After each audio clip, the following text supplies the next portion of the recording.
আজকে মাসি বলেছে দাদুটা কি ভাত করে যাবে একটা বাবুকে খানা দিচ্ছে তুই কি দিচ্ছ না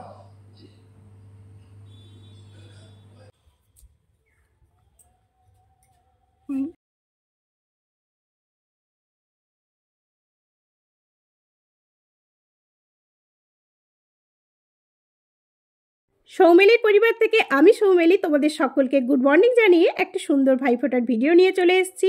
জানি অনেক দেরি হয়ে গেছে, প্লিজ সেটাকে কিছু মাইন্ড করো না, ফুল ভিডিওটি ওয়াচ করো আর এনজয় করতে থাকো। ভাইফোঁটা উপলক্ষে স্পেশাল বলতে লুচি আর ঘুগনি হয়েছিল। আজকে বৃহস্পতিবার ছিল, সেই কারণে তোমরা তো জানো আমাদের সম্পূর্ণ নিরামিষ, সেই কারণে বানিয়েছিলাম এই রকম ফুলকো ফুলকো গরম লুচি আর নিরামিষ ঘুগনি। ভাইয়ের সম্বন্ধে এসেই কিন্তু চলে যাবে, এখন তো বুঝতেই পেরে গেছো তোমরা সবাই পৃথিবীর ব্যস্ত, সেই কারণে আমার ভাইয়েরও কিন্তু ওয়ার্ক ফ্রম হোম হবে, ও কিন্তু এসে চট করে চলে যাবে। এই সমস্ত চিন্তাভাবনা করেই কিন্তু বাপের বাড়ির সবাইকে ডেকে নিয়েছিলাম। তোমাদের দাদা ভাইয়ের পিসেমশাই এই মুহূর্তে টিফিন করছে, উনিও এসেছিলেন আজকের দিনে। মাও কিন্তু একটু একটু করে দেখতেই পেয়েছো তোমরা রান্নার প্রস্তুতি শুরু করে দিয়েছে। আর সব থেকে আমরা মজা পাচ্ছিলাম মায়ের এই পায়ের স্ট্যান্ডটা দেখে, পাটাকে কি সুন্দর করে মেলে কিন্তু সুন্দরভাবে বাদামগুলো ছাড়িয়ে যাচ্ছে। আর এই দিকে মেয়েকে দেখো কত সুন্দর জামা পরে ঘুরে যাচ্ছে আনন্দে দাদাকে ফোঁটা দেবে বলে।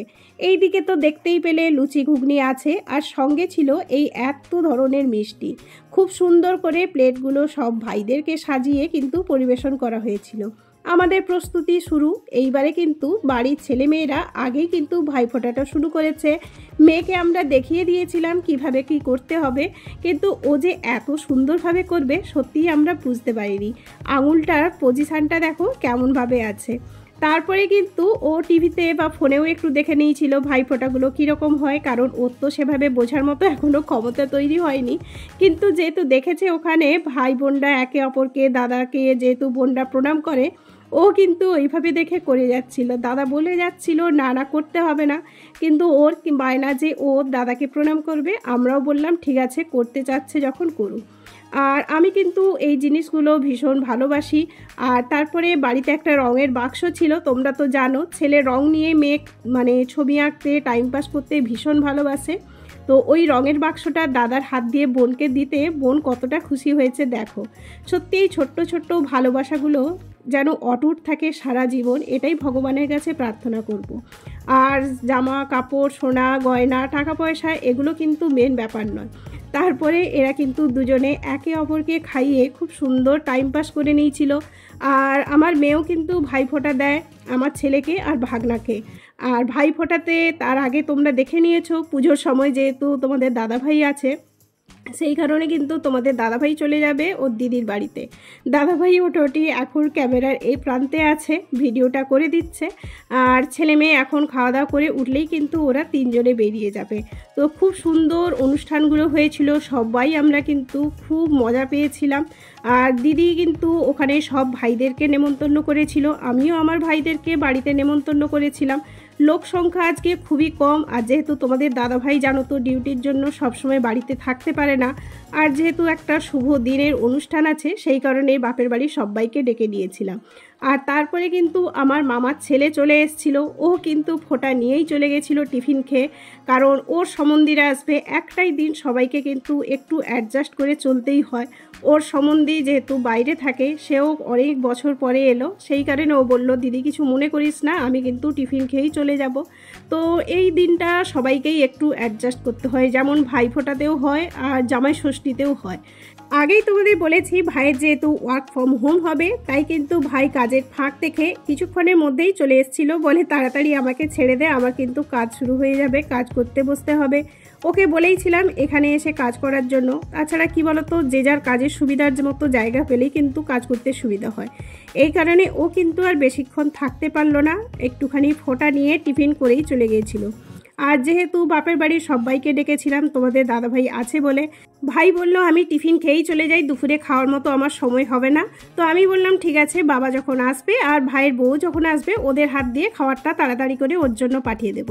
তো এরা সমস্ত কিছু কাজকর্ম করে রেডি হয়ে যাচ্ছিল আর ওয়েট করছিল আমাদের দিদি ওখানে। ভাইয়ের জন্য, মানে তোমাদের দাদা ভাইয়ের জন্য। তাড়াতাড়ি করে ওরা কিন্তু খাওয়া দাওয়া করে যেমন যে যার কাজে বেরিয়ে গেছিলো, তোমাদের দাদা ভাইও কিন্তু ছেলে মেয়েকে নিয়ে দিদির বাড়ির উদ্দেশ্যে রওনা হয়েছিল। আর এরা দেখো বাবাকে পেয়ে কেমন স্টাইল মেরে ঘুরে যাচ্ছে, সেটা দেখেই কিন্তু তোমাদের দাদা ভাই ভীষণ পরিমাণে হাসছিল। বলে ছোট্ট ছোট্ট ছেলে মেয়েদের এই ছোট্ট ছোট্ট সুন্দর মুহূর্ত, মজার, এগুলো খুব দারুণ লাগে। কি বলো তো, কাজের সূত্রে বাবাদেরকে তো বাইরে থাকতেই হয়, সবাই তো আর বাড়িতে থেকে সমস্ত কাজকর্ম করতে পারে না। কিন্তু বাড়িতে এসে যখন এরা ছোট্ট ছোট্ট ছেলে মেয়েদের সুন্দর মুহূর্তগুলো দেখে, সত্যিই বাবারা খুশি হয়ে যায়। যাই হোক, কী আর করা যায়। চলো, এরা এবারে বেরিয়ে যাচ্ছে, আমিও এবারে এইদিকে রান্নাবান্না করি, কারণ দুপুরে ওই যে বললাম সবাই খাওয়া দাওয়া করবে, বেলা কিন্তু অনেক গড়িয়ে গেছে। এবারে কিন্তু রান্নাবান্না করে সবাই খাওয়া দাওয়া করে নিয়েছিলাম। বাবা, ভাইয়ের বউ কিন্তু ওরা তাড়াতাড়ি খাওয়া দাওয়া করে ভাইয়ের খাবারটা নিয়ে চলে গেছে। সব কিছুই তো আর ক্যামেরাবন্দি করা সম্ভব নয়।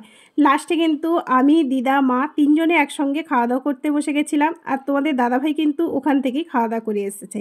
আর ফেরার পথে এত সুন্দর মাছ দেখতে পেয়েছিল, খাওয়া দাওয়ার পরে কিন্তু এই মাছগুলো আমরা পরিষ্কার করে নিয়েছিলাম। কারা কারা চুনো মাছ খেতে ভালোবাসো অবশ্যই কিন্তু কমেন্ট বক্সে জানিও। ফ্রিজে ছিল, খাওয়া দাওয়ার শেষেই এগুলো মা পরিষ্কার করে দিয়েছিল। বিকেলবেলা আবার আমার ভাগনা চলে এসেছিল, আমার মেয়েও কিন্তু তাকে একইভাবে সুন্দর করে ভাইফোঁটা দিয়েছিল। তো ওর দাদা দেখেও খুব অবাক হয়েছিল যে বোন কেমনভাবে ফোঁটা দিচ্ছে। যাই হোক, আমাদের ভাইফোঁটার ভিডিওটা তোমাদের কেমন লাগলো অবশ্যই কিন্তু কমেন্ট করে জানিও। আর তোমরা কিভাবে এনজয় করলে সেটাও কিন্তু জানাতে ভুলো না। দেখা হচ্ছে পরের ভিডিওতে, ততক্ষণের জন্য সবাই ভালো থেকো, সুস্থ থেকো। আর অবশ্যই কিন্তু ভালো লাগলে বেশি বেশি করে শেয়ার করবে। আর অবশ্যই পরের ভিডিও পাওয়ার জন্য চ্যানেলটি সাবস্ক্রাইব করে রেখো।